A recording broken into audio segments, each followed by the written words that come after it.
أعوذ بالله من الشيطان الرجيم بسم الله الرحمن الرحيم إن الحمد لله تعالى نحمده ونستعين به ونستغفره ونعوذ بالله من شرور أنفسنا ومن سيئات أعمالنا من يهده الله فلا مضل له ومن يضلل فلا هادي له وأشهد أن لا إله إلا الله وحده لا شريك له وأشهد أن محمدا عبده ورسوله صلی اللہ علیہ وسلم۔ تمام تعریفیں اللہ کے لیے ہیں، ہم اس کی تعریف کرتے ہیں اور اس سے مدد اور معافی طلب کرتے ہیں۔ ہم پناہ مانگتے ہیں اللہ عز و جل کی خود کی برائیوں سے اور تمام برے کاموں سے۔ جسے بھی اللہ کی ہدایت ملے اسے کوئی گمراہ نہیں کر سکتا، اور جسے اللہ نے گمراہ کیا اسے کوئی ہدایت نہیں دے سکتا۔ ہم گواہی دیتے ہیں کہ عبادت کا حقدار صرف اللہ ہے اور کوئی اس کا شریک نہیں، اور گواہی دیتے ہیں کہ محمد صلی اللہ علیہ وسلم اللہ تعالیٰ کے بندے اور رسول ہے، اور اللہ اپنی سلامتی بھیجے اپنے آخری نبی پر، ان کے اہل و عیال پر، ان کے صحابہ پر۔ السلام علیکم ورحمۃ اللہ وبرکاتہ۔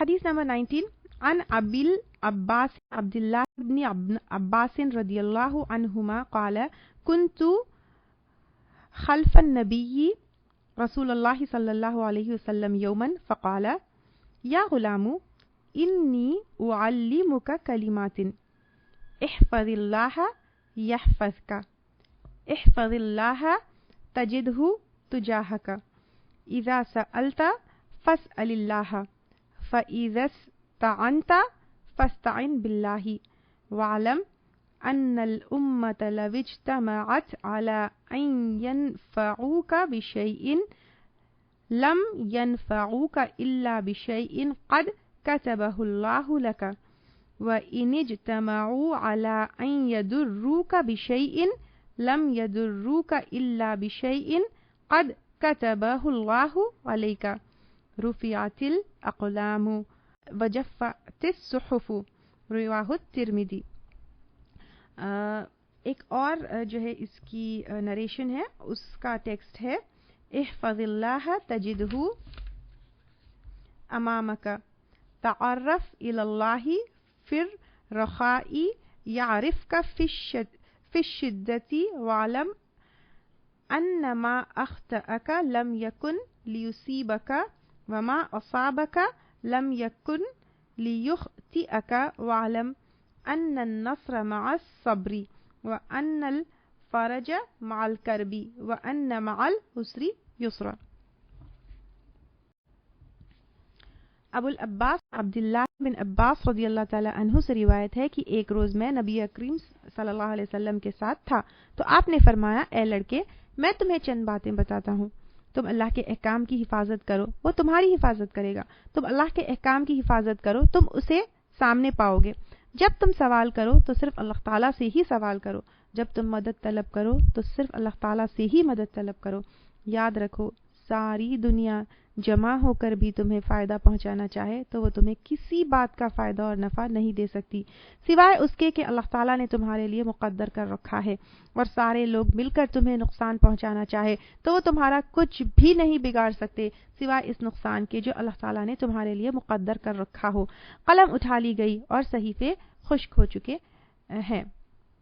ایک اور نریشن اس کی یہ ہے، تم اللہ کے احکام کی حفاظت کرو تم اسے اپنے سامنے پاؤ گے، تم خوشحالی میں اس کی طرف رجوع کرو، وہ تنگ دستی کے وقت تمہاری مدد فرمائے گا۔ یاد رکھو جو چیز تمہیں نہیں ملی وہ تمہیں مل ہی نہیں سکتی تھی، اور جو تمہیں مل گئی اس سے تم محروم نہیں رہ سکتے تھے۔ یاد رکھو اللہ کی مدد صبر کے ساتھ ہے، اور تکلیف اور مصیبتوں کے بعد کشادگی اور فراغی آتی ہے، اور تنگی کے بعد آسانی بھی ہوتی ہے۔ یہ حدیث جو ہے یہ ایک بہترین حدیث ہے، بہت بیوٹیفل اینڈ بہترین حدیث ہے، جس میں آپ صلی اللہ علیہ وسلم اپنے چچازاد بھائی، اپنے کزن عبداللہ ابن عباس رضی اللہ تعالیٰ عنہ کو نصیحت کر رہے ہیں، بہت ہی شفقت کے ساتھ، جس میں دنیا اور آخرت دونوں کے لیے نصیحت کر رہے ہیں۔ عباس رضی اللہ تعالیٰ عنہ آپ صلی اللہ علیہ وسلم کے چچا تھے، ان کے بیٹے ابن عباس رضی اللہ تعالی عنہ سے یہ حدیث روایت ہے، یہ نریشن ہے۔ یہ حدیث ڈفرنٹ ورڈنگز کے ساتھ ہم کو ملتی ہے اور ورڈنگز اور الفاظ میں بہت کلوزنس ہے، تو امام نووی نے اس حدیث کے دونوں نریشنز کو انکلوڈ کیا ہے۔ پہلی والی نریشن ترمذی کی ہے اور دوسری والی امام احمد کی مسند احمد کی سلائٹ جو ہے ڈفرنس ان ورڈنگز کے ساتھ ہے، تو دونوں نریشنز کو امام نووی نے یہاں پر رکھا ہے۔ ابن عباس رضی اللہ تعالی عنہ، ان کا نام تو بہت بار آپ لوگوں نے سنا ہوگا اور اسپیشلی جب تفسیر پڑھتے ہیں، تو عبداللہ ابن عباس بن عبد المطلب آپ صلی اللہ علیہ وسلم کے کزن تھے۔ ہجرت سے 3 سال پہلے یہ پیدا ہوئے۔ یہ ہجرت سے 3 سال پہلے کا وقت، کہ وہ وقت تھا جب بنو ہاشم کو، اگر آپ نے سیرت النبی پڑھی ہوگی تو بنو ہاشم کو بالکل بوائکاٹ کر دیا تھا، سوشل بوائکاٹ جو ہوا تھا، تو یہ ابن عباس رضی اللہ تعالی عنہ اس سوشل بوائکاٹ کے ٹائم پر جو ہے پیدا ہوئے تھے۔ وہ آپ صلی اللہ علیہ وسلم کے ساتھ آگے پیچھے، کیونکہ فیملی ممبر تھے، چھوٹے بچے بھی تھے، قریبی تھے، تو آگے پیچھے کھیلتے ہوئے جو ہے وہ بڑے ہوئے۔ ان کے علم کے لیے آپ صلی اللہ علیہ وسلم نے خاص دعا کی تھی، اور قرآن کی تفسیر کے یہ ایکسپرٹ ہے، اس لیے قرآن کی تفاسیر میں ان کے جو ہے بہت سارے نریشنز ہم کو ملتے ہیں۔ 1660 احادیث آپ صلی اللہ علیہ وسلم سے ہمیں ملتی ہے۔ 4 عبداللہ کے ہم پہلے جو ہے ذکر لیے تھے، تو اس میں سے یہ آپ ایک عبداللہ ہے۔ کم عمر کے ہونے کی وجہ سے ڈائریکٹ آپ صلی اللہ علیہ وسلم سے انہوں نے بہت کم احادیث سنے، لیکن جب چھوٹے تھے تو صحابہ اکرام کے گھروں کے باہر جاتے، یعنی آپ کا علم کا شوق دیکھیے، کیونکہ چھوٹے تھے تو آپ صلی اللہ علیہ وسلم کے ساتھ آس پاس کھیلتے کودتے، لیکن جو امپورٹنٹ ڈسکشنز والے جو میٹنگز ہوتے اس میں تو بڑے بڑے صحابہ اکرام ہوتے، تو یہ کیا کرتے تھے، چھوٹے تھے تو وہ صحابہ اکرام کے گھروں کے باہر انتظار کرتے تاکہ وہ باہر آئے اور ان کو احادیث سنائے۔ تو بچپن میں ان کو علم کا شوق دیکھے اور احادیث کی طرف ان کا رجحان دیکھیے۔ یہ احادیث یعنی جو صحابہ اکرام کے گھر کے باہر یہ ابن عباس رضی اللہ تعالیٰ عنہ ویٹ کرتے، یہ احادیث علی، عمر، ابی بن کعب، معاذ بن جبل، ابو ذر رضی اللہ تعالیٰ عنہم وغیرہ سے سنتے، اور ان صحابہ سے جو ہے یہ اپنے احادیث ریلیٹ کرتے ہیں کہ میں نے ان سے سنا۔ حالانکہ یہ دوسرے صحابہ اکرام سے عمر میں کم تھے، چھوٹے تھے، لیکن عمر رضی اللہ تعالیٰ عنہ بہت پسند کرتے تھے کہ وہ میٹنگز میں ہوں، کیونکہ ان کو علم بہت تھا۔ انتقال سے پہلے ان کی آنکھوں کی بینائی چلی گئی، اور 68 ہجری میں طائف میں جب آپ کی عمر 71 ایئرز کی تھی، ٹھیک ہے، 68 ہجری میں آپ کی ایج 71 ایئرز کی تھی، طائف میں آپ کا انتقال ہوا۔ اب فرسٹ پارٹ میں یعنی حدیث کی فرسٹ پارٹ میں آپ صلی اللہ علیہ وسلم کہہ رہے ہیں، یعنی یہاں پر ابن عباس رضی اللہ تعالیٰ عنہ کہہ رہے ہیں کہ ایک روز میں نبی کریم صلی اللہ علیہ وسلم کے پیچھے تھا، تو آپ نے فرمایا، یعنی دونوں جو ہے ایک جانور کے اوپر سواری کر رہے تھے، سیم جانور کے اوپر بیٹھے ہوئے تھے۔ ابن عباس رضی اللہ تعالیٰ عنہ، آپ صلی اللہ علیہ وسلم جو ہے he was riding an animal, اور اس کے پیچھے جو ہے ابن عباس رضی اللہ تعالیٰ عنہ آپ کے ساتھ سیم سواری پر بیٹھے ہوئے تھے۔ تو اس حدیث سے پتہ چلتا ہے کہ ایک جانور پر 2 لوگ بھی سوار کر سکتے ہیں اگر جانور بوجھ اٹھانے کے قابل ہو۔ دوسرے احادیث جیسے ابھی ہم لیے کہ ابن عباس رضی اللہ تعالیٰ عنہ دوسرے صحابیوں سے سنے، لیکن یہ پرٹیکولر حدیث آپ صلی اللہ علیہ وسلم نے ڈائریکٹ آپ کو نصیحت کی۔ اس کے بعد کیا کہا آپ صلی اللہ علیہ وسلم نے؟ پہلے اے لڑکے، یعنی یا غلامو، اے لڑکے، یعنی آپ صلی اللہ علیہ وسلم ابن عباس رضی اللہ تعالیٰ عنہ کو اے لڑکے بلا رہے ہیں تاکہ آپ کا اٹینشن لے لے، یعنی غور سے سنو اے لڑکے، اور پیار سے بھی بلا رہے ہیں اے لڑکے۔ اس وقت ابن عباس رضی اللہ تعالیٰ عنہ کی عمر تقریباً 10 سال کی تھی، یعنی جسٹ بیفور پیوبرٹی۔ اس عمر میں آپ صلی اللہ علیہ وسلم ابن عباس رضی اللہ تعالیٰ عنہ کو کچھ فنڈامنٹل ایسپیکٹس دین کے جو ہے سکھا رہے ہیں تاکہ آپ بڑے ہو کر ان پر عمل کریں۔ ان فنڈامنٹلز اور بنیادوں کے ساتھ آپ بڑے ہو، جب جوان ہو تو آپ کو اچھی طرح سے معلوم ہو آپ دنیا میں کیا کر رہے ہیں۔ آپ صلی اللہ علیہ وسلم ینگ لڑکوں کو نصیحت دیتے، ان کی تعلیم کو بھی وقت دیتے، جیسے ابن عباس رضی اللہ تعالیٰ عنہ، عبداللہ بن مسعود رضی اللہ تعالیٰ عنہ، نعمان بن بشیر رضی اللہ تعالیٰ عنہ، اور بہت ایسے صحابہ تھے جو ینگ لڑکے تھے، تو ان کو دین کی بنیادی باتیں اور ضروری باتیں جو ہے آپ صلی اللہ علیہ وسلم سکھاتے۔ تو ہمیں بھی بچوں کی تربیت کیسا کرنا ہے اس حدیث سے پتہ چلتی ہے کہ جوان ہونے سے پہلے کچھ فنڈامنٹل اور بنیادی باتیں ہیں جو ان کو سکھانی ہیں، اور اس ایج میں وہ باتیں سمجھ سکتے ہیں اور آگے جا کر اپنی زندگی میں امپلیمنٹ کر سکتے ہیں۔ ہمارے پاس ویسٹرن امپیکٹ جو ہے ایسا ہے کہ ہم سمجھتے ہیں 18-19 ایئرس تک تو بچہ بڑا ہی نہیں ہوتا، لیکن 10 سال سے دینی تعلیم دینا ضروری ہے، ان کو سمجھ آتا ہے. اور پیوبرٹی سے ویسے بھی حساب کتاب شروع ہو جاتا ہے، تو پیوبرٹی سے پہلے ان کو پتہ چلنا چاہیے کہ what is right and what is wrong, کن کن چیزوں کی پوچھ ہوگی اور کن کن چیزوں کا حساب ہوگا. پھر آپ صلی اللہ علیہ وسلم آگے کہہ رہے ہیں میں تمہیں چند باتیں بتاتا ہوں. چند کیوں؟ کیونکہ آپ چھوٹی عمر کے ہیں اور آپ کے لیے سننا، یاد کرنا اور فائدہ اٹھانا آسان ہو. تو یہاں پر چند کلمات، باتیں، ورڈز، مطلب کہ کچھ امپورٹنٹ باتیں تھوڑے سے میں بتاتا ہوں. اچھا، اب یہ نصیحت آپ صلی اللہ علیہ وسلم ابن عباس رضی اللہ تعالیٰ عنہ کو دے رہے ہیں، تو پرٹیکولرلی صرف ان کو نہیں دے رہے ہیں، ان کے تھرو تمام مسلمانوں کو آپ صلی اللہ علیہ وسلم یہ باتوں کی نصیحت دے رہے ہیں. پہلی نصیحت کیا ہے؟ احفظ اللہ تجدہ تجاہک، تم اللہ کے احکام کی حفاظت کرو، وہ تمہاری حفاظت کرے گا. یعنی کیا مطلب ہے؟ یعنی اتنی پیاری حدیث ہے یہ، آئی ایشور یو کہ یہ حدیث اینڈ ہونے پر آپ کے دل کو چھو جائے گی. یہ حدیث آپ صلی اللہ علیہ وسلم یہاں پر کہہ رہے ہیں تم اللہ کے احکام کی حفاظت کرو، وہ تمہاری حفاظت کرے گا. یعنی تم اللہ کے احکام کی حفاظت کا مطلب کیا ہے؟ اللہ کے احکامات پر عمل کرتے رہو، اللہ will take care of you.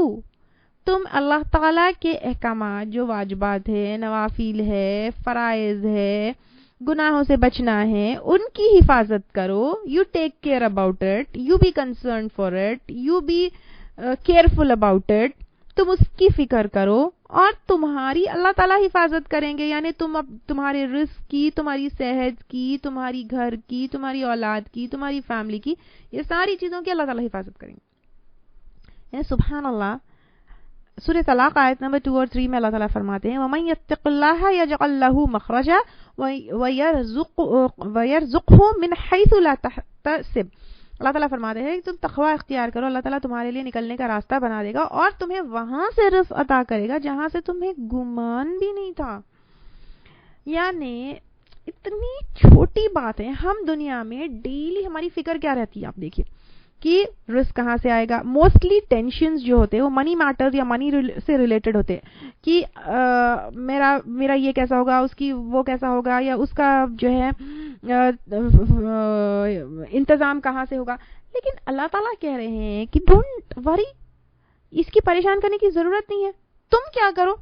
تم اللہ کے احکامات کی جو ہے فکر کرو، اللہ تعالیٰ باقی سب دیکھ لیں گے. اور قرآن سے ثابت ہے کہ اللہ تعالیٰ کی احکام کی حفاظت کریں گے تو اللہ تعالیٰ ہمارے ساتھ ساتھ ہماری اولادوں کی بھی حفاظت کرے گا. جیسے سورہ کہف آیت نمبر 82 میں جو ہے ایک یتیم بچے کا خزانہ جب دیوار کے نیچے ہوتا ہے تو اللہ تعالیٰ اس خزانے کی حفاظت کرتے ہیں. اور وہاں کیا فرمایا گیا؟ وَكَانَ أَبُوهُمَا صَالِحًا، اور تھے اس کے جو ہے وہ بچے، جو یتیم بچے تھے تو ان کا باپ جو ہے صالح تھا. تو اس سے ثابت ہے کہ اگر ہم اپنے احکامات کی حفاظت کریں گے تو اللہ تعالیٰ ہماری اولادوں کی بھی حفاظت کریں گے.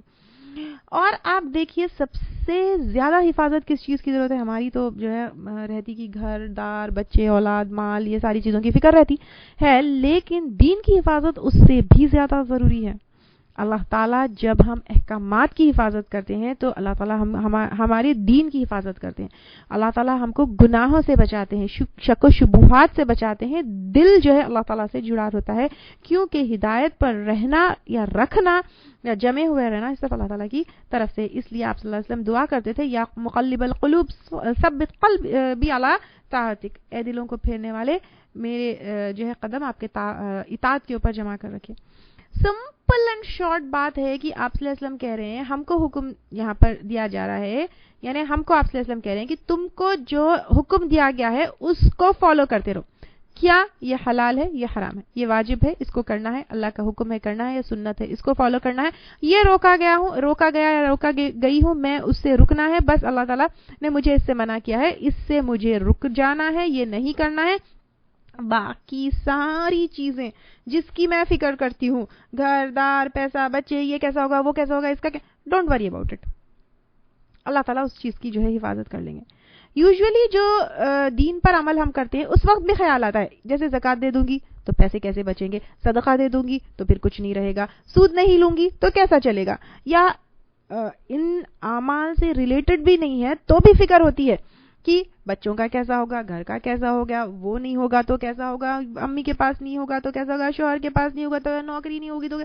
اللہ تعالیٰ کہہ رہے ہیں کہ ڈونٹ وری, اگر احکامات کی پابندی کرو گے تو یہ ساری چیزیں اللہ تعالیٰ جو ہے تمہیں کیا کر دیں گے, آسان کر دیں گے.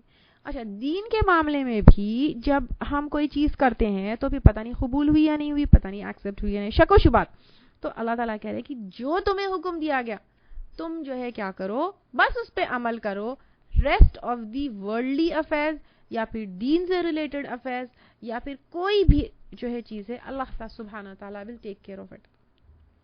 کتنی پیاری بات ہے. دیکھیں پھر نیکسٹ نصیحت کیا ہے, وَإِذَا سَأَلْتَ فَاسْأَلِ اللَّهَ وَإِذَا اسْتَعَنْتَ فَاسْتَعِنْ بِاللَّهِ. جب بھی مانگنا ہو تو اللہ تعالیٰ سے مانگو. مانگو سے مراد کیا ہے یہاں پہ, دعا. اور جب مدد مانگو تو اللہ تعالیٰ سے مانگو.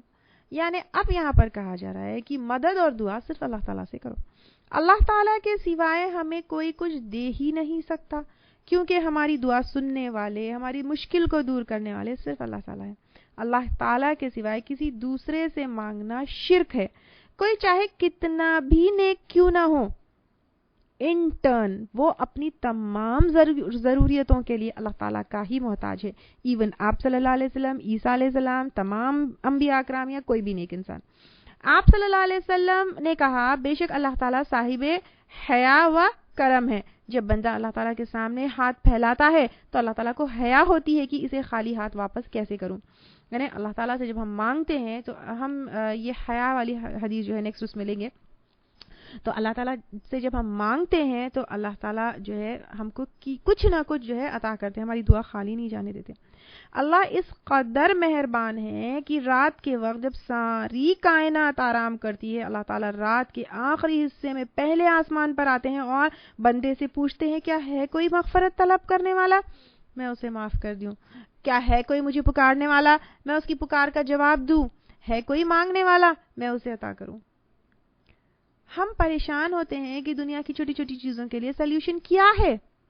یعنی ہماری جو پریشانیاں ہیں چھوٹی چھوٹی, سلیوشن کیا ہے؟ فرسٹ سلیوشن اس حدیث میں احکام کی فکر کرو, باقی ساری چیزوں کو اللہ کے حوالے کر دو. سیکنڈ کیا ہے؟ انسان ہے, نیچرل ہے, فکر ہونا ہے, فکر آ جاتی ہے, پریشان مت ہو, اللہ تعالیٰ سے مانگو. انبیاء بھی اللہ تعالیٰ سے مانگتے تھے. آدم علیہ السلام نے کیا کیا؟ ربنا ظلمنا انفسنا وان لم تغفر لنا وترحمنا. نوح علیہ السلام نے کیا کیا؟ انی مغلوب فانتصر. یونس علیہ السلام نے کیا کیا؟ لا الہ الا انت سبحانک انی کنت من الظالمین. اور آپ صلی اللہ علیہ وسلم خود ہر وقت دعائیں دعائیں دعائیں, بدر میں دیکھیے دعا, احد میں دیکھیے دعا, اور رو رو کے دعا کرتے تھے آپ صلی اللہ علیہ وسلم ڈیلی. تو کس سے دعا کرنا ہے؟ پرابلمز کا سلیوشن کیا ہے؟ پرابلمز کا سلیوشن فرسٹ احکامات کی پابندی کرو, اللہ will take care of everything. Second, okay fine, پھر بھی تم کو جو ہے دل اطمینان نہیں ہو رہا ہے, اللہ تعالیٰ سے دعا کرو. اور ہماری قوم کیا کر رہی ہے؟ یا علی مدد, یا غوث مدد, یا رسول مدد. کیا یہ جائز ہے؟ رسول خود کہہ رہے ہیں صرف اللہ سے مدد مانگو, اور یہ حدیث ہے. آپ صلی اللہ علیہ وسلم کہہ رہے ہیں کہ صرف اللہ سے مدد مانگو, یا علی یا غوث مدد یہ جائز نہیں ہے. صرف اللہ سے مدد, صرف اللہ تعالیٰ سے دعا. ایک اور حدیث ہے ابن ماجہ کی, جو شخص اللہ سے نہ مانگے, اتنی بیوٹیفل حدیث ہے سنیے, جو شخص اللہ تعالیٰ سے نہ مانگے تو وہ اس سے ناراض ہو جاتا ہے. یعنی کوئی دعائیں نہ کر کے دنیا میں لوگوں سے مدد ڈھونڈتا ہے اور اللہ سے دعا نہیں مانگتا تو اللہ تعالیٰ اس سے ناراض ہو جاتے ہیں. اور انسان کیا کرتا ہے؟ ایک دفعہ مانگے اوکے, دوسری دفعہ انسان مانگنے پر ناراض ہوتا ہے, لیکن اللہ تعالیٰ نہیں مانگنے پر ناراض ہوتے ہیں. اور جب ہم انسان سے مدد مانگتے ہیں تو انسان کی لمیٹیشنز ہوتی ہے, لیکن اللہ تعالیٰ کے پاس تو زمین اور آسمان کے خزانے ہیں. اچھا, مانگنے میں انسان سے ہیلپ مانگی جا سکتی ہے جو اس کی لمیٹیشنز میں ہوں, لیکن دعا صرف اللہ تعالیٰ سے مانگی جا سکتی ہے. دعا کسی اور سے مانگنا شرک ہے. اور جیسے ہدایت کی دعا, مغفرت کی دعا, جنت کی دعا, اور جیسے سورہ احقاف آیت نمبر 5 میں اللہ تعالیٰ فرماتے ہیں, اور کون زیادہ بھٹکا ہوا ہے جو اللہ کے سوائے کسی اور سے دعا مانگتا ہے, جو اس کی پکار کا جواب قیامت تک نہیں دے سکتا ہے, اور جو وہ ان کی دعا سے غافل ہے. یعنی اللہ کے سوائے ہماری دعا کا کوئی جواب بھی نہیں دے سکتے, کچھ بھی نہیں کر سکتے. اور رہی بات مانگنے کی، مدد تو جو ہے مانگی جا سکتی ہے، لیکن بھیک اور فائنینشیل ایڈ والی جو مدد ہوتی ہے، کئی احادیث سے ثابت ہے کہ شریعت میں پسندیدہ نہیں ہے کہ ہم کسی سے فائنینشیل ایڈ بھی مانگے. تو مانگنا صرف کس سے ہے؟ اللہ تعالیٰ سے. دعا کس سے کرنا ہے؟ اللہ تعالیٰ سے. اور دعا کیا ہے؟ عبادت ہے. دعا سے ہم اللہ تعالیٰ کو یہ شو کرتے ہیں کہ ہم اللہ تعالیٰ آپ پر ڈیپینڈ کرتے ہیں، آپ سے مانگتے ہیں. اسی لیے تو سورہ فاتحہ پوری دعا دعا دعا دعا، اور سورہ فاتحہ میں ایاک نعبد و ایاک نستعین، وہی بات یہاں پہ کہی جا رہی ہے. اور اللہ تعالیٰ کیا کرتے ہیں؟ وہ جب ہم دعا کرتے ہیں دعا کا جواب دیتے ہیں. وَإِذَا سَأَلَكَ عِبَادِي عَنِّي فَإِنِّي قَرِيبٌ أُجِيبُ دَعْوَةَ الدَّاعِ إِذَا دَعَانِ. جب سوال کرتا ہے میرا بندہ، میں بہت قریب ہوں، میں جواب دیتا ہوں اس کی پکار کی جب وہ پکارتا ہے. اب آپ کہیں گے یہاں پر کہا جا رہا ہے کہ اللہ تعالیٰ سے دعا مانگو، اللہ تعالیٰ will take care of everything، تو پھر میری دعائیں کیوں نہیں قبول ہو رہی؟ یعنی کچھ دعائیں ہماری ایسی ہے جو قبول نہیں ہوتی ہے. یہاں پر اللہ تعالیٰ کیا کہہ رہے ہیں؟ اجیب دعوت الداعی اذا دعانی، میں جواب دیتا ہوں. یعنی جو بھی ہم پکارتے ہیں، جو بھی اللہ تعالیٰ سے مانگتے ہیں، اللہ تعالیٰ اس کا جواب دیتے ہیں. جواب دینے کا کیا مطلب ہے؟ ریسپونڈ کرنا.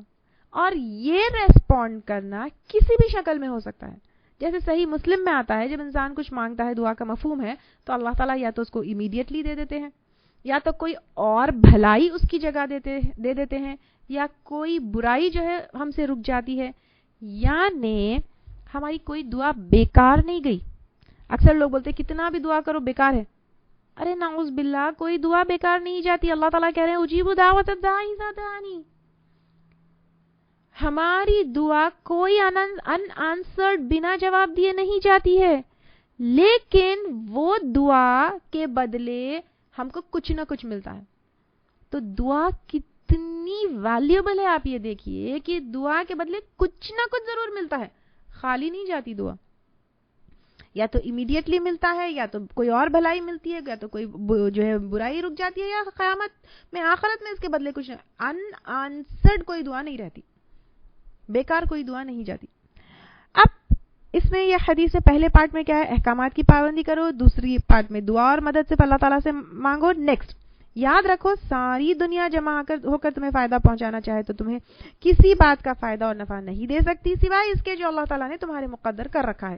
اور اگر سارے مل کر تمہیں نقصان پہنچانا چاہے تو تمہارا کچھ بھی بگاڑ نہیں سکتے سوائے اس نقصان کے جو اللہ تعالیٰ نے تمہارے لیے مقرر کر رکھا ہے. قلم اٹھا لی گئی، صحیفے خشک ہو گئے. کیا مطلب ہے؟ مطلب یہ ہے کہ اللہ تعالیٰ پر کمپلیٹ ٹرسٹ اینڈ توکل. جیسے سورہ آل عمران میں آتا ہے وَعَلَى اللَّهِ فَلْيَتَوَكَّلِ الْمُؤْمِنُونَ، اور اللہ تعالیٰ پر توکل کرتے ہیں مومن لوگ. یعنی اچھا، توکل کا مطلب کیا ہے؟ اونٹوں کو حدیث میں آتا ہے اونٹوں کو باندھنا پھر توکل کرنا، یعنی اپنی محنت کر دینا، یعنی اپنے ایفرٹس لگا دینا، محنت کر دینا، اس کے اوپر بعد اللہ تعالیٰ کے اوپر توکل کرنا. یعنی یہاں پر کہا جا رہا ہے سب مل کر اگر کوئی فائدہ پہنچانا چاہے تو ہم کو فائدہ نہیں پہنچا سکتے ہیں unless Allah wills. کسی کے پاس ایبسلیوٹ پاور نہیں. سم ٹائمز ہم اداس ہوتے ہیں کہ مجھے کوئی ہیلپ نہیں کیے، تو اللہ آپ صلی اللہ علیہ وسلم کہہ رہے ہیں پریشان ہونے کی ضرورت نہیں ہے. اگر کوئی ہیلپ کرنا بھی چاہے تو وہ ہیلپ جب تک فائدہ نہیں پہنچا سکتی جب تک اللہ wills. اسی طرح سب مل کر نقصان بھی نہیں پہنچا سکتے unless Allah wills. اکثر جو ہے ہمارے معاشرے میں ڈاؤٹ ہے، وہ فلاں کر دیا، وہ فلاں جادو کر دیا، وہ فلاں نظر لگا دیا، فلاں کے ٹوکے سے ایسا ہو گیا، فلاں نے یہ. ہمیشہ گمان میں کچھ لوگوں کو دیکھا ہے، اور کئی لوگ جو ہے مجھے بھی کال کرتے ہیں اینڈ آلویز گمان گمان گمان گمان. وہ میرے بارے میں ایسا سوچتے ہیں، میرے بارے میں ایسا کرتے ہیں، میرے وہ کر دیے، ان کے نظر لگنے سے ایسا ہو گیا، ان کے ٹوکے سے ایسا ہو گیا، ان کے کہنے سے ایسا ہو گیا. ارے دس از جسٹ ٹو مچ. اللہ اگر ایک انسان چھوڑیے، پورے کے پورے انسان مل کر بھی اگر ہم کو کچھ نقصان پہنچانا چاہے تو وہ نقصان نہیں پہنچا سکتے unless Allah wills and Allah allows it to happen. اللہ تعالیٰ اس کو ہونے دیتے ہیں. میں تو صبح شام کے اذکار پڑھتی ہوں اور اللہ تعالیٰ کے معاملے ساری چیزیں حوالے کر دیتی ہوں، اور یہ سوچتی ہوں کہ اگر نقصان کا ارادہ کوئی مجھ سے کرے بھی تو اللہ کے سامنے مجھے نقصان پہنچانے والا حقیر کیڑا ہے. میں اللہ کی پروٹیکشن میں آ گئی ہوں اذکار پڑھ کر. اب مجھے کوئی ڈر کی بات نہیں ہے. اس کے بعد اگر کوئی مشکل یا نقصان آتی ہے تو شاید میرا اس میں ٹیسٹ ہے, شاید اللہ تعالیٰ میری اصلاح کرنا چاہتے ہیں, یا شاید میرا اس میں کوئی فائدہ ہے, کیونکہ ٹیمپررلی ہم کو نہیں سمجھ میں آتا ہے کہ میرے ساتھ کیوں ہوا ہے, بٹ اللہ اس کو ہونے دیے ہیں, تو اس میں اللہ تعالیٰ کی ضرور کوئی مصلحت ہے. تو ڈرنا نہیں ہے, ٹھیک ہے. اس لیے دین کی بات بتاتے وقت بھی کیا ہوتا ہے, ہم کو ڈر ہوتا ہے, تو ڈرنے کی ضرورت نہیں ہے. کوئی ہم کو کچھ بھی نقصان نہیں پہنچا سکتے unless Allah allows it to happen. تو پوری حدیث کا کنیکشن دیکھیے, ہمیں فکر کیا کرنا ہے, صرف اپنے اعمال کی کرنا ہے کہ مجھے کیا احکامات ہیں. کوئی مدد, کوئی ہیلپ ہو یا کوئی نقصان آپ کو پہنچا دے, پوری ہماری جو اسٹرگل ہوتی ہے دنیا کی, فکر زندگی کی, جتنی ہماری ذہن پہ ٹینشنز ہے, سب اس میں ہے. تو آپ صلی اللہ علیہ وسلم نے کہا کہ کوئی کچھ نہیں کر سکتا ہے unless اللہ تعالیٰ چاہے. تو ڈرنے کی ضرورت نہیں ہے. مانگنا ہے تو اللہ تعالیٰ سے مانگو, اور یہ ساری چیزوں کی فکر چھوڑ دو کہ یہ نہیں ہوگا, وہ نہیں ہوگا, یہ نقصان پہنچا دے گا, یہ فائدہ نہیں ہوا, مجھے یہ نہیں ملا, مجھے ایسا نہیں ہوا, سب چھوڑ دو. تم کس کی فکر کرو, تم اپنے احکامات کی فکر کرو, باقی اللہ سبحانہ تعالیٰ will take care of it. لیکن ہم کیا کر رہے ہیں, اگر یہ حدیث کے اوپر ہم عمل کریں گے تو ساری ٹینشن زندگی کی ختم ہو جائیں گی, اور ہم کس چیز میں بزی ہو جائیں گے, دنیا کے پرابلم سالو کرنا چھوڑ کر ہم اپنے اعمال کو کریکٹ کرنے پر لگ جائیں گے. اور اعمال کو اگر کریکٹ کریں گے تو دنیا کے پرابلمز آٹومیٹکلی سالو ہو جائیں گے, ساتھ میں آخرت میں بھی جو ہے بے انتہا فائدے ہیں. اور آخری میں کہا جا رہا ہے قلم اٹھا لی گئی اور صحیفے سوکھ گئے. یہاں پہ وہ تقدیر کی بات ہے جو لوح محفوظ میں لکھی گئی, اور ہم جو ہے تقدیر میں کافی جو ہے یہ ڈیٹیل میں لے چکے تھے. I hope this part is clear for you all. اب یہاں پر سیکنڈ نریشن, دو نریشنز ہیں نا. سیکنڈ نریشن میں ہے تم اللہ کے احکام کی حفاظت کرو, تم اسے اپنے سامنے پاؤ گے, تم خوشحالی میں اس کی طرف رجوع کرو, تنگ دستی کے وقت وہ تمہاری مدد فرمائے گا. یاد رکھو جو چیز تمہیں نہیں ملی وہ تمہیں مل ہی نہیں سکتی تھی, اور جو کچھ تمہیں مل گئی اس سے تم محروم نہیں رہ سکتے تھے. یاد رکھو اللہ کی مدد صبر سے وابستہ ہے, اور تکلیف کے بعد کشادگی ہے اور فراغی آتی ہے, اور تنگی کے بعد آسانی آتی ہے. اب یہاں پر دیکھیے کیا ہے, سب سے پہلا پوائنٹ تو ہے تم اللہ کے احکام کی حفاظت کرو, تم اسے اپنے سامنے پاؤ گے. یہ پہلی حدیث میں جو ہے کافی, مطلب پہلے روایت سے جو ہے یہ کافی کلیئر ہے. پھر سیکنڈ کیا ہے کہ تم خوشحالی میں اس کی طرف رجوع کرو, تنگ دستی کے وقت تمہاری مدد فرمائے گا. یعنی کیا ہے یہاں پہ یہ ہے کہ تم احکامات کے اوپر چل رہی ہے یہ, اور یہاں پہ یہ ہے کہ نارمل ٹائم پہ جب اچھا ٹائم ہوتا ہے, تو میں ان جنرل جو ہمارے نارمل مسلم یا پھر نارمل معاشرہ ہے تو ان کا کیا رویہ رہتا ہے, اچھا ٹائم ہے تو اللہ تعالیٰ کی ناراضگی والے کام, موویز, پارٹیز, مستی, نمازیں میں, شاپنگ, گھوم رہے ہیں, مزے کر رہے ہیں, اللہ کو بھول گئے, احکامات کی کوئی پابندی نہیں. پریشانی آئی تو کسی اور سے جو ہے نہیں, اللہ تعالیٰ سے تو مدد مانگتے. پہلے شروع کیسا ہوتا ہے, یہاں وہاں سے مدد ہو جاتی ہے, اللہ ولز مدد آ جاتی ہے, اللہ سے مانگو. اینڈ پھر اس کے بعد کیا ہوتا ہے, پریشانی آ جاتی ہے تو چلو ہمارے جیسے نارمل مسلمز, اللہ تعالیٰ ہمیں اس سے محفوظ رکھے, ایسی صفت آئے بھی نہیں ہمارے اندر. تو پھر جب نارمل ٹائم ہے, پارٹیز یہ وہ مستی چل رہی ہے, جیسے پریشانی آ گئی اتنے ریلیجیس اینڈ پائس بن جاتے ہیں کہ نمازیں, روزے, صدقہ, زکوٰۃ, سب چیزوں کی جو ہے پابندی کرنا شروع کر دیتے. تو اللہ تعالیٰ کہہ رہے ہیں جناب آپ اچھے ٹائم پہ کہاں تھے؟ اگر اچھے ٹائم پہ اللہ تعالیٰ کی جو ہے احکامات کی پابندی کرتے, جیسے فرسٹ نریشن میں بھی آیا اور فرسٹ پارٹ میں بھی آیا, تو اللہ would have taken care of everything. اللہ تعالیٰ کی خاص مدد تم پر آتی. گیٹنگ جو ہے حدیث میں کیا بتایا جا رہا ہے کہ تم خوشحالی میں اس کی طرف رجوع کرو, تنگ دستی کے وقت تمہاری مدد فرمائے گا. خوشحالی میں مستی کر رہے ہو, خوشحالی میں جو ہے احکامات کو بھولے ہوئے ہو, خوشحالی میں کوئی نماز تہجد نہیں ہو رہی ہے اور تنگ دستی میں پلٹ رہے ہو, اگر اس وقت تم اللہ تعالیٰ کے احکامات کے اوپر پابندی کرتے تو پھر یہ وقت پر تمہیں اچھی اللہ تعالیٰ کی مدد آتی. ٹھیک ہے. اب اس کے بعد فورتھ اینڈ ففتھ جو پوائنٹ ہے, یاد رکھو اللہ تعالیٰ کی مدد صبر سے وابستہ ہے, اور تکلیف کے بعد کشادگی اور فراغی آتی ہے, تنگ دستی کے بعد آسانی آتی ہے. تو اللہ تعالیٰ یہاں پر کہہ رہے ہیں پریشانی میں کیا ہے مدد کرنے والے اللہ تعالیٰ ہے. اور مدد کیسے آئے گی؟ یعنی مدد تو صرف اللہ تعالیٰ کی طرف سے آئے گی. پوری کائنات مل کر بھی نہ ہمیں مدد کر سکتی ہے نہ ہمیں نقصان پہنچا سکتی ہے. مدد تو صرف اللہ تعالیٰ کے پاس سے آئے گی. لیکن کیسے آئے گی؟ صبر کے ساتھ آئے گی. وَاسْتَعِينُوا بِالصَّبْرِ وَالصَّلَاةِ. صبر کیا ہے؟ نیگیٹو ریاکشن سے رکنا ہے, شریعت کے حدود میں رہتے ہوئے ریاکٹ کرنا ہے. صبر کا مطلب کیا ہے؟ باندھے رکھنا. بیسیکلی پریشانی آئے گی, اللہ تعالیٰ کہہ رہے ہیں کہ پریشانی آئے گی کیونکہ یہ اللہ تعالیٰ کی طرف سے ٹیسٹ ہوگا. لیکن اس ٹیسٹ میں کیا کرو؟ اللہ تعالیٰ کی طرف رجوع کرو. انبیاء کی اکرام کی زندگی میں بھی پریشانی آئی. یعقوب علیہ السلام جب یوسف علیہ السلام الگ ہو گئے تھے تو کیا کہا تھا انہوں نے؟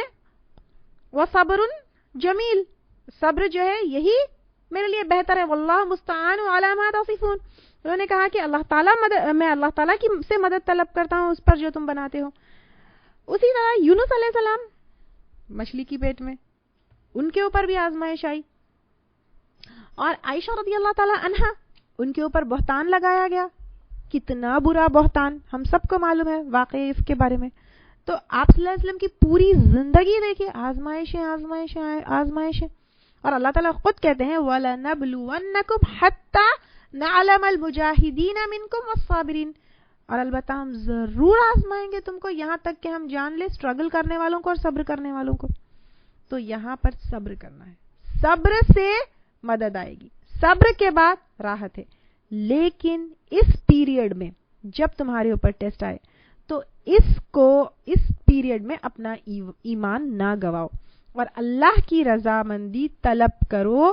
بے صبری سے غلط کام کر اللہ کی ناراضگی مت مول لو. ما اصاب من مصیبت الا باذن اللہ ومن یؤمن باللہ یہدی قلبہ. سورۃ تغابن آیت نمبر 11. اللہ تعالیٰ فرماتے ہیں نہیں پہنچتی کوئی مصیبت مگر اللہ کے اذن سے, اور جو ایمان لاتا ہے اللہ تعالیٰ اس کے دل کو ہدایت دیتے ہیں. تو پھر اس میں کیا کرنا ہے؟ اپنے اوپر صبر رکھنا ہے. اور امپورٹنٹ پوائنٹ کیا ہے یہاں پہ؟ خوشحالی میں اس کی طرف رجوع کرو, تنگ دستی میں وہ تمہاری مدد کرے. کچھ لوگ خوش ہوتے ہیں تو پھر شرکیہ اور بدعی کاموں میں انوالو ہوتے ہیں. آپ دیکھیے جب نارمل ٹائم ہوتا ہے اللہ تعالیٰ سب چیز نواتے ہیں تو ادھر شرک بھی ہو رہا ہے, ادھر بدعتی چیزیں بھی ہو رہی ہے, ادھر مزاروں پہ جا رہے ہیں, ادھر ملاؤں کے پاس تعویذیں پہن رہے ہیں اور جہالت والی چیزیں کر رہے ہیں. اور اگر کوئی ایکسٹریم ڈیفیکلٹی آ جائے, نہ ملا سے بات بنی نہ جو ہے تعویذ سے بات بنی, تو پھر آخری میں کیا کرتے ہیں؟ تھک ہار کر اب میں سب اللہ تعالیٰ کے اوپر چھوڑ دیا. ارے اگر پہلے ہی سب کچھ اللہ تعالیٰ کے اوپر چھوڑ دیتے اور احکامات کی پابندی کر دیتے, یہ ساری چیزوں سے کیا فائدہ؟ یعنی اس میں تو ایمان بھی گنوا دیے, وقت بھی گنوا دیے, اعمال بھی گنوا دیے. تو یہ بات شروع سے کرنی ہے کہ جب ہر طرف سے نا امید ہو تو اللہ کی طرف مت پلٹو, پہلی وقت ہی اللہ تعالیٰ کی طرف پلٹو. اور توکل کی بات ہوئی ہے اس حدیث میں, تو اللہ تعالیٰ پر کمپلیٹ بھروسہ اور توکل ہونا ہے. جیسے ڈاکٹر ہم کو جو ہے کڑوی دوائی دیتے ہیں, کڑوی دوائی کھاتے ہیں اور پیتے ہیں یا نہیں پیتے؟ کیونکہ دو چیزیں ہیں, ایک وہ کڑوی دوائی ضروری ہے, دوسرا آپ ڈاکٹر کے اوپر ٹرسٹ کرتے ہیں کہ یہ دوائی کڑوی ہے لیکن مجھے فائدہ دینے والی ہے. یہاں تک کہ اگر ڈاکٹر آپ سے کہے سرجری کروا لو تو وہ بھی کروا لیتے ہیں, اپنا جسم بھی کٹوا لیتے ہیں. تو اللہ تعالیٰ تو رب ہے ہمارا جس نے ہمیں پیدا کیا, اس سے زیادہ توکل ہم کو اللہ تعالیٰ کے اوپر ہونا چاہیے. اللہ تعالیٰ نوز ہمارے لیے بیسٹ کیا ہے. اگر کوئی پرابلم میں, کوئی پریشانی میں, کوئی ڈیفیکلٹی میں اللہ تعالیٰ ہم کو ڈالے ہیں تو اطمینان دل ہونا چاہیے, جیسا ڈاکٹر کے لیے ہوتا ہے کہ میرے ساتھ جو ہوا ہے اللہ تعالیٰ میرے ساتھ یہ الاؤ کیے ہیں, یہ ہونے کے لیے مجھے یہ سچویشن میں ڈالے ہیں, تو یہ میرے لیے جو ہے بیسٹ ہے. صبر جو ہے کڑ کر جو ہے کرنا نہیں ہے. صبر کیا ہے؟ وتھ بینگ پلیزڈ ہے. یعنی what is the meaning of being pleased and صبر کرنا؟ یعنی ایک ہوتا ہے صبر, اللہ میں کیا کروں, اس کے سوائے کوئی اور چارہ بھی نہیں ہے, یہ صبر نہیں. صبر اللہ تعالیٰ میرے ساتھ یہ ہونے دیے ہیں, شاید میرے لیے اس میں ہی بہتری تھی. یعنی جو ہو رہا ہے اس میں اطمینان بھی ہونا کہ اللہ allowed it to happen with me, تو یہ میرے لیے بیسٹ ہے. پھر وَعْلَمْ أَنَّ النَّصْرَ مَعَ الصَّبْرِ, وَأَنَّ الْفَرَجَ مَعَ الْكَرْبِ وَأَنَّ مَعَ الْعُسْرِ يُسْرًا. یعنی اللہ تعالیٰ آپ سے یہاں پہ کہہ رہے ہیں مدد صبر کے ساتھ ہے, کشادگی تکلیف کے ساتھ ہے, اور تنگی آسانی. یہاں پہ ورڈ جو عربک ٹیکسٹ اگر دیکھیں گے مع ہے, ساتھ.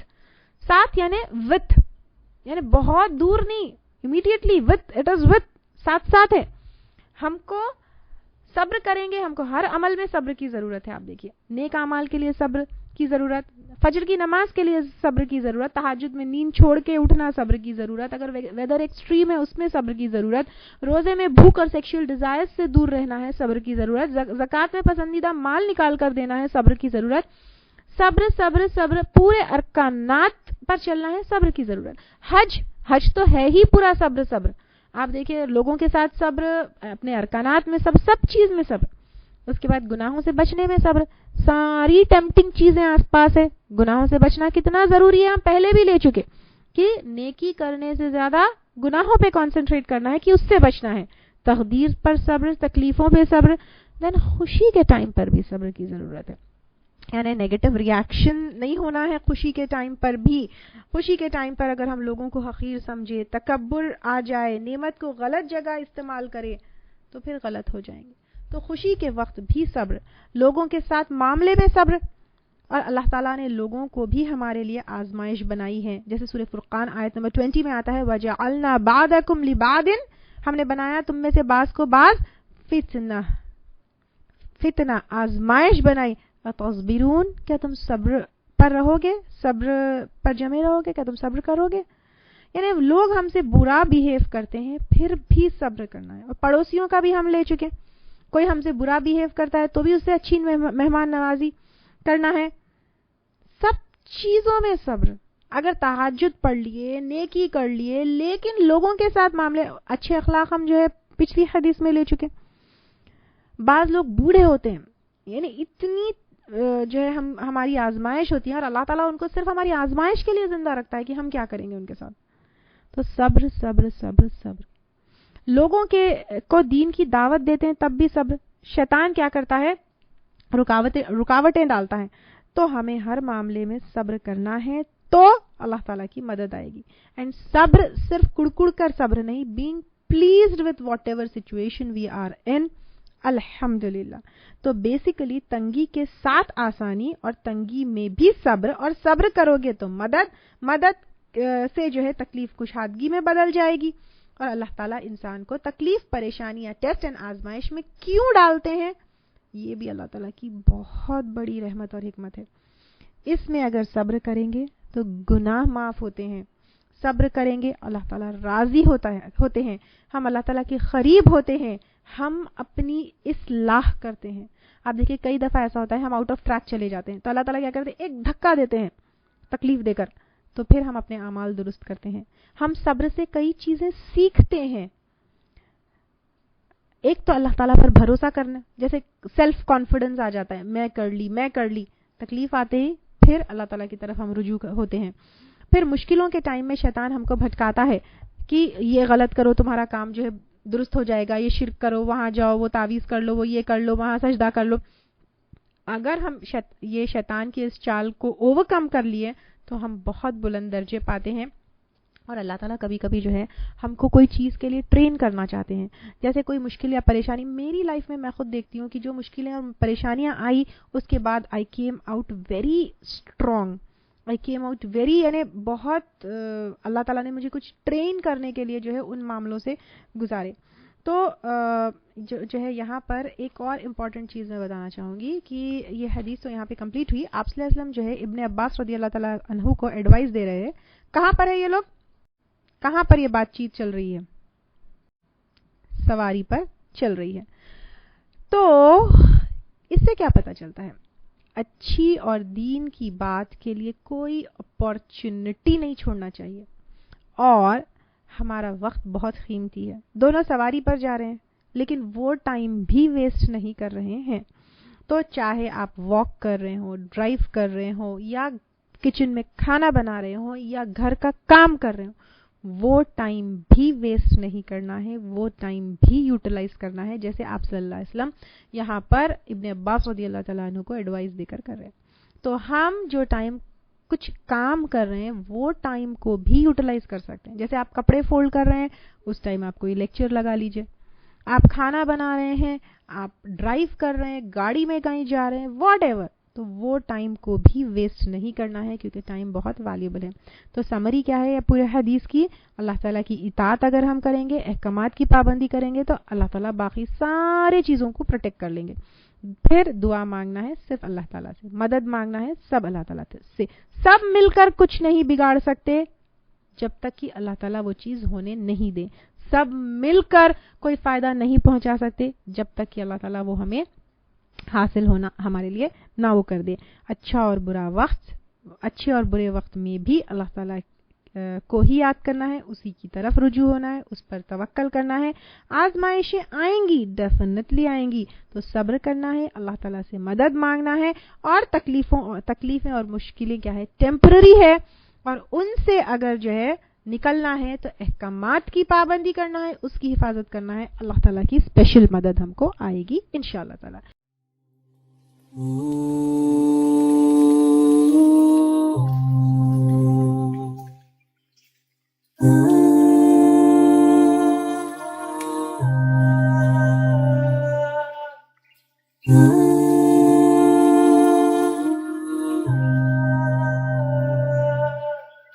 Mm-hmm.